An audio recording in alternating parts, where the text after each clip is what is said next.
Бадр Зарабович, спасибо за такой теплый прием. Мы действительно, предварительно с правительством обсудили ряд направлений. Я хотел бы доложить по тем направлениям, по которым мы сейчас взаимодействуем, чтобы, соответственно, была согласованная позиция, как двигаться. Мы сейчас действительно рассматриваем вопрос о дополнительном выделении средств на глэмпинги. И сегодня посмотрели некие локации, где, надо сказать, что ваш бизнес, в общем-то, достаточно активно в этом направлении развивается. Помочь в этом направлении для того, чтобы он, наверное, имел какие-то инструменты, потому что, к сожалению, эти формы поддержки сейчас в виде грантов или софинансирования, допустим, обустройства, которые мы тоже определили.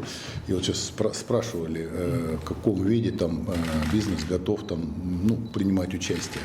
Второе, мне кажется, что одно из направлений в этом же плане – это льготное субсидирование, субсидирование льготного кредитования в рамках МСП.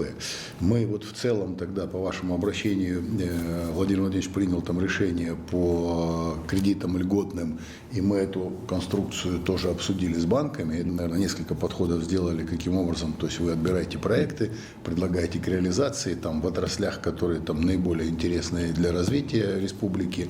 Мы хотим сегодня обсудить, чтобы согласовать эти подходы. Субсидирование с нашим финансированием вы будете, соответственно, субсидировать ставку. Но это блок такой более крупных проектов. А еще, соответственно, с учетом формы поддержки малого и среднего предпринимательства, мы предложили, сейчас с банками еще обсудим, с вашими банками, которые могли бы кредитовать малый бизнес. Запустить это МСП, и мы тоже с правительством обсудили. Я надеюсь, что мы тут договоримся сейчас о принятии отдельного акта, и эту форму поддержки, мне кажется, важно будет внедрить. Госпрограмму мы договорились, что закончим на этой неделе, на следующей. Да.